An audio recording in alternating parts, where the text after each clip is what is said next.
Assalamualaikum warahmatullahi wabarakatuh. Perkenalkan, kami dari kelompok 3. Di sini kami akan menjelaskan virtualisasi dan kontainer. Sebelum itu, izinkan kami untuk memperkenalkan diri. Perkenalkan, nama saya Jendra Yunigrat Ngestawa dengan NIM 24083030. Dilanjutkan dengan Baik, Baik, terima kasih Mas Mas Jendra. Hendra. Sebelumnya Sebelumnya perkenalkan perkenalkan nama nama saya saya Haikal Muhammad Raditya Novaldisha Aldisa untuk untuk NIM saya 24083000051. Selanjutnya bisa dilanjutkan oleh Mas Fahmi. Silakan Mas Fahmi. Baik, perkenalkan nama saya Fahmi Naufal Firmansyah dengan NIM 24083000036. Selanjutnya Mas Raul. Terima kasih Mas Fahmi. Saya akan memperkenalkan nama saya yaitu Raul Dita dengan NIM 24083000142. Dilanjutkan oleh Mas Rizwan. Ya, terima kasih untuk Mas Raul. Di sini nama saya Rizwan Alisy Widiansyah dengan NIM 24083000028. Selanjutnya di sini akan dijelaskan pengertian dan fungsi virtualisasi dan kontainer oleh Mas Raul. Silakan Mas Raul. Baik, terima kasih Mas Rizwan. Saya akan menjelaskan tentang pengertian dan fungsi virtualisasi dan kontainer. Pengertian virtualisasi. Virtualisasi adalah teknologi yang memungkinkan pembuatan versi virtual dan dari perangkat keras fisik seperti server, penyimpanan atau jaringan dengan menggunakan perangkat lunak. Bisa dilihat di sini dengan gambarnya, dengan server fisik pada bagian bawah gambar mewakili sebuah server fisik atau komputer yang kuat. Pada bagian lapisan virtual ada di atas server fisik. Terus pada mesin virtual, setiap kotak yang berwarna biru dan berwarna oranye di atas lapisan virtualisasi mewakili sebuah mesin virtual. Multi OS dan aplikasi gambar menunjukkan bahwa beberapa mesin virtual dapat berjalan secara bersamaan di atas satu server fisik. Lanjut. Fungsi virtualisasi. Di sini saya akan menjelaskan tentang fungsi virtualisasi. Yang pertama, efisien penggunaan sumber daya. Virtualisasi kemungkinan penggunaan sumber daya perangkat keras yang lebih efisien karena satu server fisik dapat menjalankan beberapa FM secara bersamaan. Kedua, pemisahan lingkungan. Masing-masing FM dapat menjalankan sistem operasi dan aplikasi yang berbeda, sehingga memberi isolasi antara aplikasi. Yang ketiga, kemudahan pemulihan. Dengan teknologi virtualisasi, pencadangan dan pemulihan sistem dapat dilakukan dengan lebih cepat, karena snapshot dari FM dapat diambil kapan saja. 4. Penghematan biaya. Pengurangan kebutuhan akan perangkat keras fisik yang terpisah, yang berarti mengurangi pengeluaran untuk perangkat keras dan biaya operasional lainnya. Yang kelima, skalabilitas. Virtualisasi mempermudah untuk menambah atau mengurangi kapasitas sesuai kebutuhan tanpa harus menambahkan server fisik baru. Lanjut. Di sini ada pengertian kontainer. Saya akan menjelaskan tentang kontainer, yaitu metode virtualisasi di tingkat sistem operasi di mana aplikasi dan semua di dependensinya dikemas menjadi satu unit mandiri yang dapat dijalankan di mana saja tanpa memerlukan mesin virtualisasi terpisah. Bisa dilihat dengan gambarnya di sini ada klien. Ini adalah titik awal interaksi penggunaan dengan Docker. Di sini perintah-perintah seperti Docker build, Docker pull, dan Docker run dieksekusi. Docker build digunakan untuk membangun sebuah image Docker dari Docker file. Docker file ini berisi instruksi-instruksi untuk membuat lingkungan yang diinginkan di dalam kontainer. Lanjut, Docker pull digunakan untuk menarik pull sebuah image Docker dari registrasi seperti Docker Hub ke mesin lokal. Docker run digunakan untuk menjalankan sebuah kontainer berdasarkan image yang telah ada. Docker daemon ini adalah layanan yang berjalan di latar belakang pada mesin host. Kontainer ini adalah instansi yang berjalan dari sebuah image Docker, setiap kontainer memiliki lingkungan yang terisolasi dan independen. Dalam gambar ini terlihat beberapa kontainer menjalankan berbagai aplikasi seperti Git, Oracle, dan Cassandra. Image ini adalah template yang tidak dapat diubah dan berisi semua instruksi yang diperlukan untuk membuat sebuah kontainer. Image dapat disimpan di registry untuk digunakan kembali. Registry ini adalah tempat penyimpanan image Docker. Registry yang populer adalah Docker Hub. Dalam gambar terlihat registry yang berisi image Oracle dan Cassandra. Lanjut. Fungsi kontainer. Yang pertama, penyederhanaan deploy aplikasi.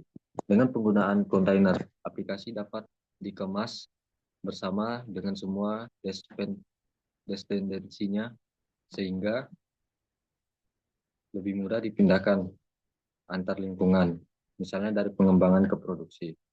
Kedua, efisien dan kinerja. Kontainer lebih ringan daripada FM karena berbagai kernel OS yang sama dengan sistem host, sehingga membutuhkan lebih sedikit sumber daya dan lebih sedikit dimulai. Ketiga, isolasi aplikasi. Meskipun lebih ringan, kontainer tetap memberi isolasi aplikasi yang kuat. Kemungkinan aplikasi berjalan secara terpisah tanpa saling mempengaruhi. Keempat, portabilitas. Kontainer dapat dijalankan di berbagai lingkungan seperti di cloud, on-premise, atau di laptop pengembangan tanpa harus mengubah konfigurasi. Yang kelima, skalabilitas dan orkestrasi. Kontainer sering digunakan dalam arsitektur cloud native, di mana layanan dapat mudah diskala sesuai dengan permintaan penggunaan alat orkestrasi seperti Kubernetes. Baik, ini saja penjelasan dari saya tentang pengertian virtualisasi dan kontainer. Selanjutnya akan dilanjutkan oleh Mas Chandra tentang cara kerja dan penggunaan virtualisasi dan kontainer. Baik, terima kasih atas kesempatan yang diberikan. Berikut saya akan menjelaskan tentang cara kerja dan penggunaan virtualisasi dan kontainer. Virtualisasi bekerja dengan memanfaatkan hypervisor, yaitu perangkat lunak yang berjalan di atas perangkat keras fisik dan memungkinkan untuk pembagian sumber daya perangkat keras tersebut ke beberapa mesin virtual atau VM. Penggunaan virtualisasi. Yang pertama, penggabungan server atau server konsolidasi. Beberapa server fisik dapat digabungkan menjadi satu server fisik yang menjalankan beberapa VM, menghemat uang dan biaya operasional. Kedua, pengujian pengembangan atau testing and development. Pengembang dan tim penguji dapat menggunakan VM untuk membuat berbagai lingkungan pengujian yang berbeda tanpa mempengaruhi sistem utama. Ketiga, pemulihan bencana atau disaster recovery. Snapshot dari VM dapat dibuat dengan digunakan untuk pemulihan sistem jika terjadi kegagalan. Yang keempat, penghematan energi. Dengan meminimalkan jumlah server fisik yang dibutuhkan, virtualisasi membantu mengurangi konsumsi energi. Kelima, komputasi awan atau cloud computing. Virtualisasi adalah teknologi inti yang digunakan dalam infrastruktur cloud, memungkinkan penyedia layanan untuk menawarkan komputasi skala besar dan penyimpanan sebagai layanan. Berikutnya adalah cara kerja kontainer. Kontainer bekerja di tingkat sistem operasi dengan menggunakan fitur seperti namespace dan check groups untuk mengisolasi aplikasi dalam lingkungan yang terpisah, namun berbagi kernel OS yang sama. Berikutnya adalah penggunaan kontainer. Yang pertama, continuous integration atau continuous development.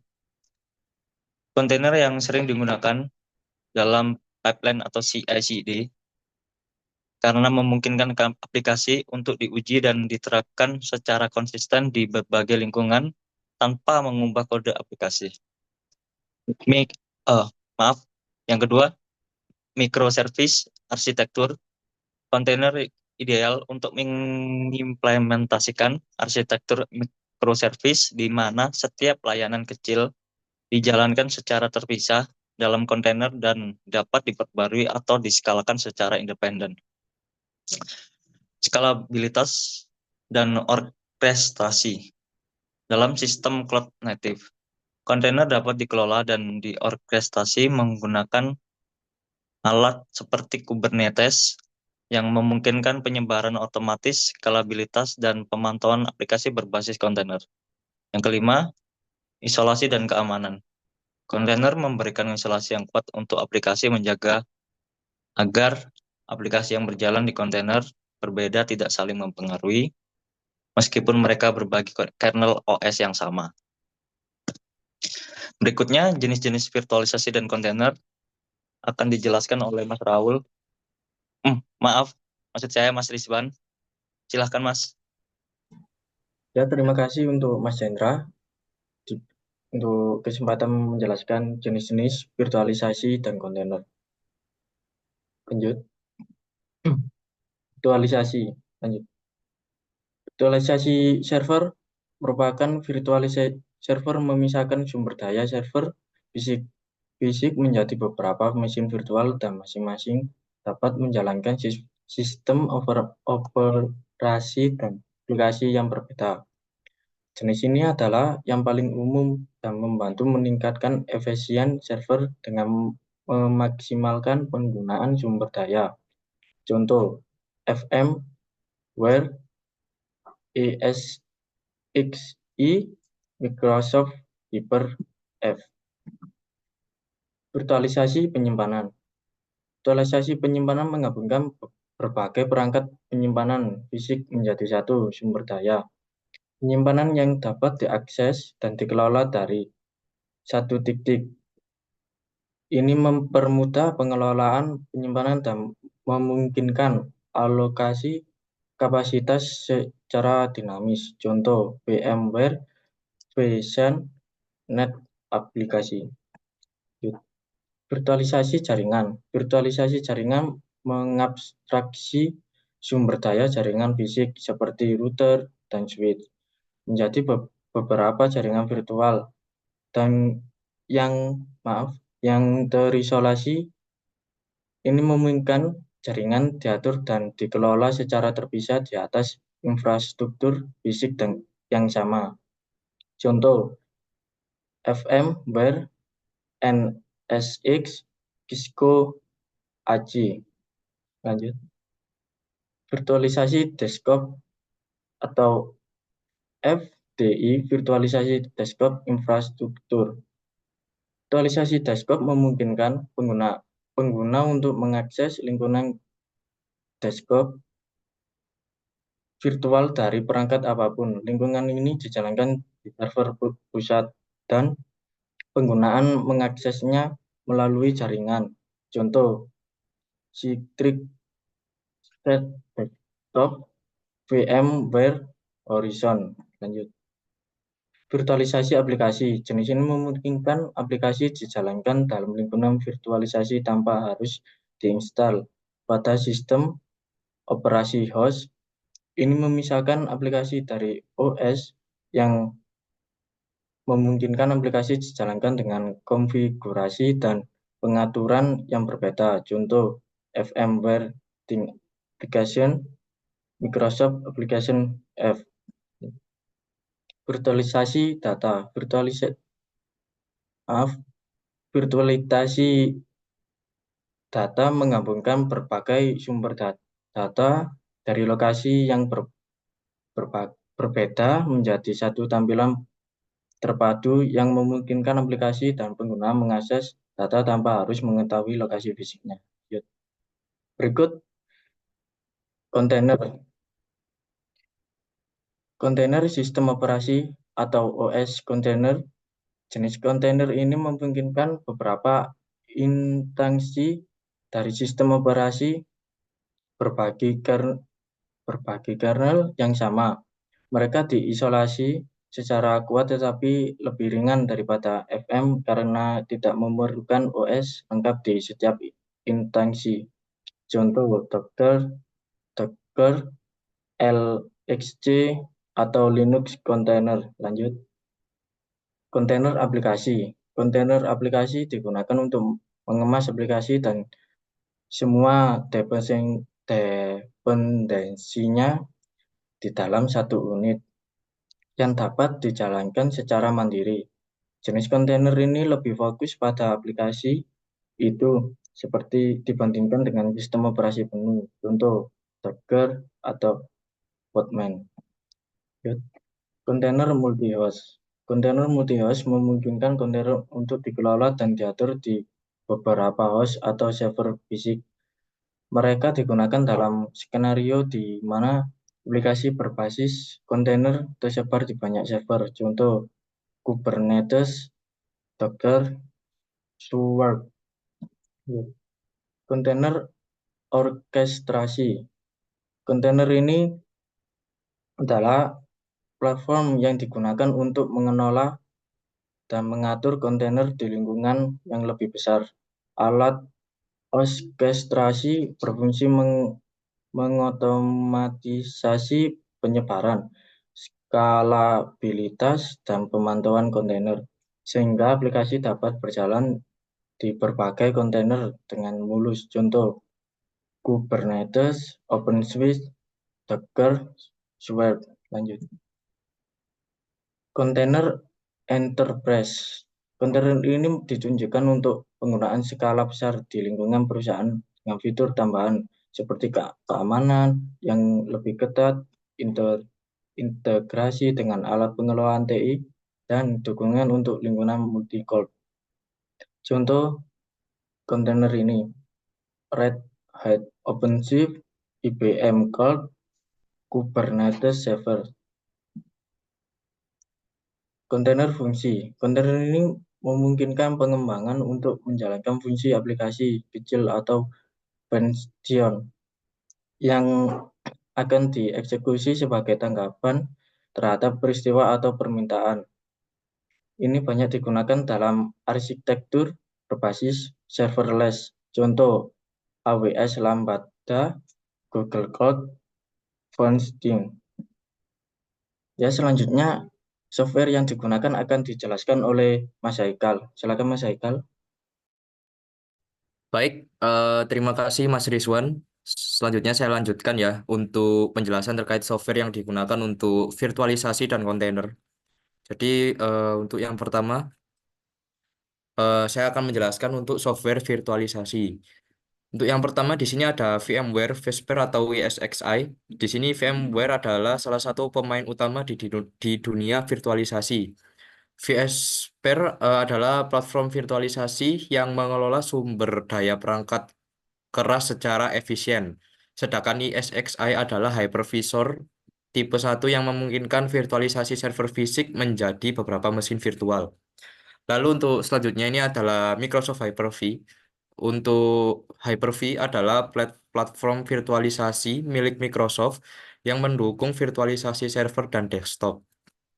Hyper-V menyediakan kemampuan untuk menjalankan beberapa VM pada satu perangkat keras fisik, mengelola sumber daya dengan efisien, dan mendukung integrasi yang kuat dengan ekosistem Windows.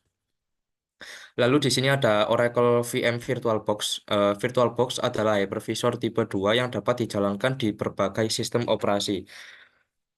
Maaf, eh, termasuk Windows, macOS, Linux, dan Solaris. Ini adalah solusi open source yang digunakan untuk membuat VM di desktop atau laptop. Lalu yang selanjutnya ada Citrix Hypervisor atau Xen Server. Citrix Hypervisor sebelumnya Xen Server adalah platform virtualisasi open source yang berbasis Xen Project yang populer untuk virtualisasi server. Citrix dikenal dengan solusi virtualisasi desktop dan server. Lalu di sini ada KVM atau Kernel Based Virtual Machine.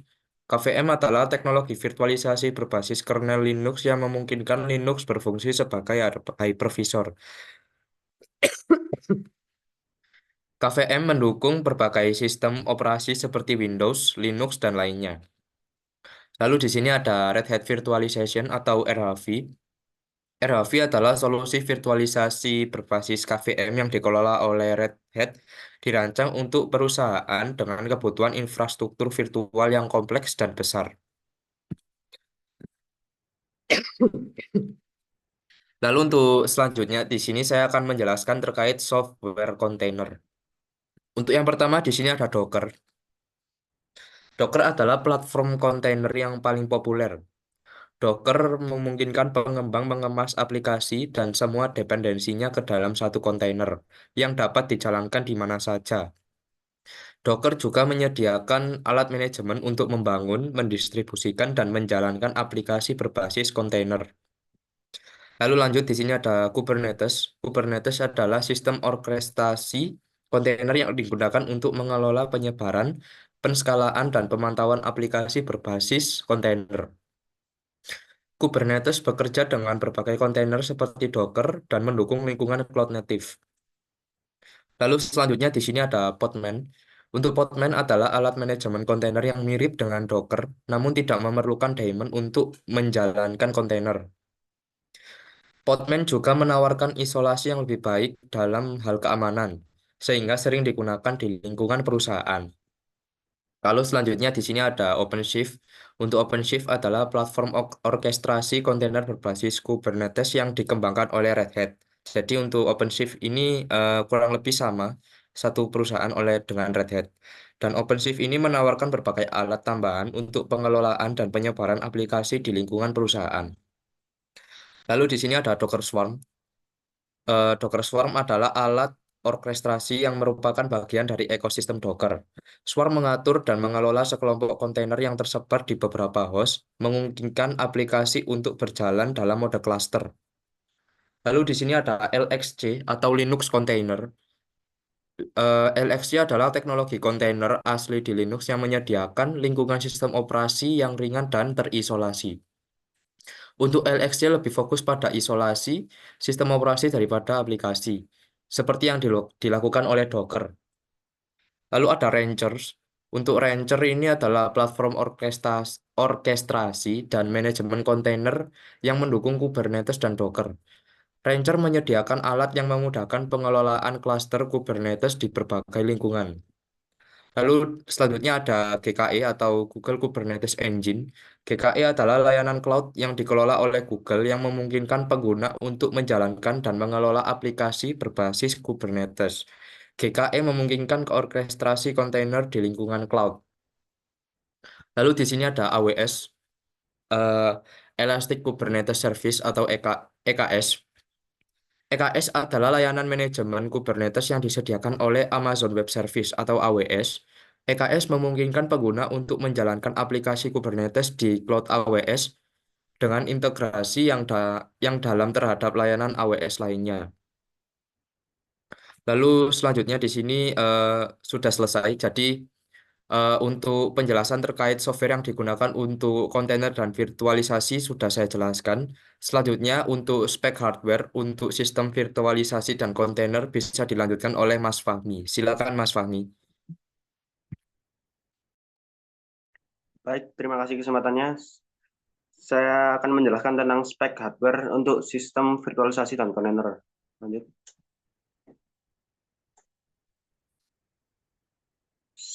Spesifikasi hardware untuk virtualisasi yang optimal untuk virtualisasi bergantung pada kebutuhan pengguna dan virtual machine yang akan dijalankan. Berikut adalah komponen hardware yang utama yang harus dipertimbangkan. Lanjut. Prosesor atau CPU. Yang pertama, jumlah core virtualisasi membutuhkan CPU dengan banyak core untuk menangani banyak VM sekaligus. Disarankan menggunakan prosesor dengan minimal 8 core, terutama untuk server virtualisasi. Yang kedua, dukungan VTX atau AMD fitur hardware virtualization support seperti Intel VTX atau AMD V. Sangat penting untuk performa yang optimal dalam menjalankan hypervisor. Yang ketiga, hyperthreading. Teknologi seperti hyperthreading di Intel dapat membantu meningkatkan kinerja dengan memungkinkan lebih banyak thread dijalankan secara paralel di setiap core. Lanjut. Memori atau RAM.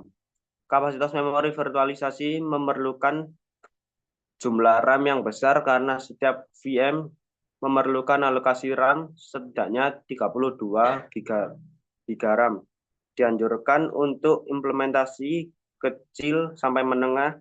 Untuk lingkungan skala besar 64 atau lebih sangat diperlukan tergantung pada jumlah VM dan aplikasi yang dijalankan. Yang kedua, ACC memori untuk lingkungan produksi. Error correcting code atau ACC RAM lebih disarankan karena dapat mengurangi risiko kesalahan memori yang dapat menyebabkan kegagalan sistem. Lanjut. Penyimpanan atau storage, SSD atau NVMe. Penggunaan SSD atau NVMe disarankan untuk sistem virtualisasi karena kecepatan baca atau tulis yang lebih tinggi akan disarankan meningkatkan kinerja VM, terutama jika banyak VM dijalankan secara bersamaan. Kedua, storage redundancy, implementasi dengan RAID 10 atau RAID 5 disarankan untuk ketersediaan data yang lebih baik dan untuk menghindari kehilangan data jika ada kerusakan disk. Yang ketiga, storage area network atau SAN atau network attached storage atau NAS. Untuk skala yang lebih besar atau lingkungan cloud, SAN atau NAS sering digunakan untuk penyimpanan terpusat yang dapat diakses oleh banyak server fisik. Kartu jaringan NIC multiply gigabit NICS setidaknya 2 atau lebih jaringan gigabit Ethernet atau bahkan 10 GBE. Sangat disarankan untuk mendukung lalu lintas datar antar VM serta koneksivitas ke jaringan fisik. NIC mendukung SBIOV, fitur singlet root I/O virtualization SR/IOV. Penting untuk mempercepat komunikasi jaringan pada virtualisasi. Selanjutnya GPU. Ini opsional jika sistem virtualisasi digunakan menjalankan aplikasi membutuhkan GPU intensif seperti rendering grafis atau AI.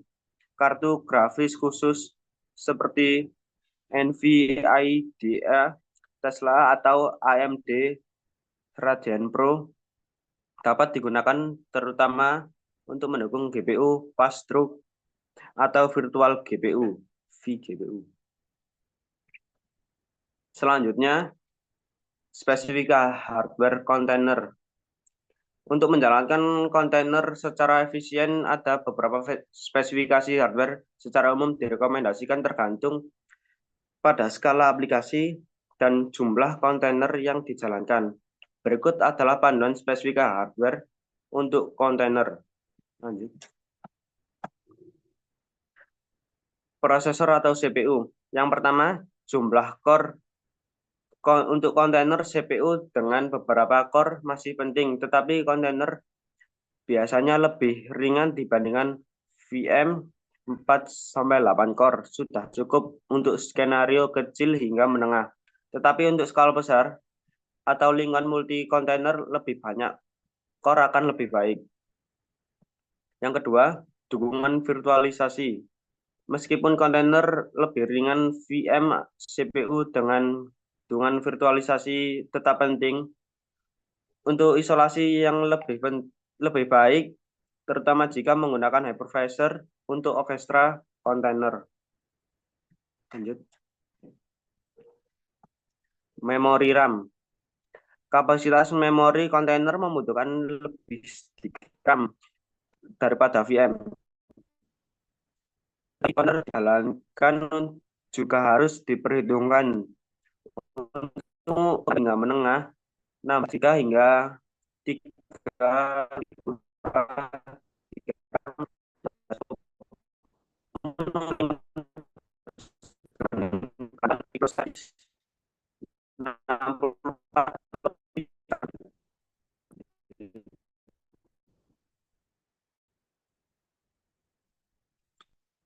penyimpanan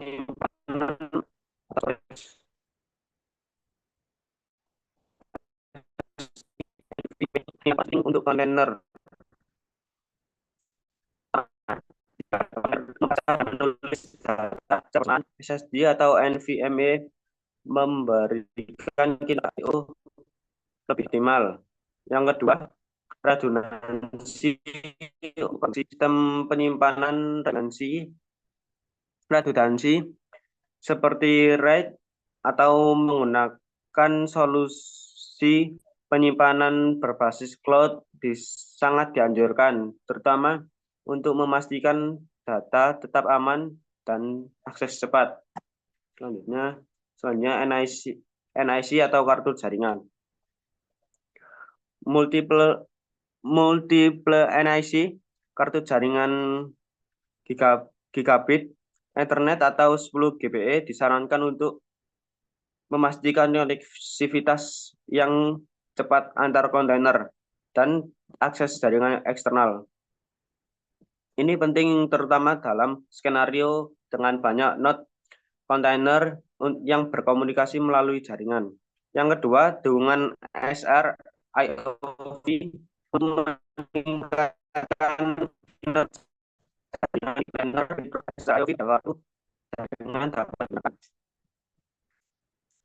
GPU ini opsional juga. Untuk aplikasi kontainer yang membutuhkan kemampuan pemrosesan grafis atau pemrosesan data intensif seperti AI atau machine learning dapat menggunakan GPU yang didedikasikan seperti NVIDIA, Tesla, atau AMD Radeon. Dengan dukungan untuk kontainer sangat berguna. Selanjutnya, cluster nodes untuk orkestrasi kontainer. Untuk platform orkestrasi seperti Kubernetes, Anda memerlukan banyak node yang kuat. Seperti node harus memiliki CPU multicore, RAM yang cukup, dan penyimpanan cepat. Tergantung pada ukuran cluster minimal 3 node. Dengan spesifikasi yang layak bisa digunakan. Selanjutnya, kesimpulan akan dijelaskan oleh Mas Hendra. Baik, terima kasih atas kesempatannya. Berikut adalah kesimpulan dari materi yang kami bawa, yaitu materi virtualisasi dan kontainer. Kesimpulannya adalah, virtualisasi biasanya membutuhkan spesifikasi yang lebih tinggi, terutama dalam hal RAM dan CPU. Karena setiap VM membutuhkan sumber daya yang lebih besar, virtualisasi juga sering membutuhkan penyimpanan dengan kecepatan tinggi dan kapasitas yang besar. Yang kedua, kontainer, meskipun lebih ringan, tetap memerlukan CPU multicore, RAM yang cukup, dan SSD atau NVMe untuk memastikan kinerja aplikasi yang lancar, terutama di lingkungan multi kontainer dan arsitektur microservice.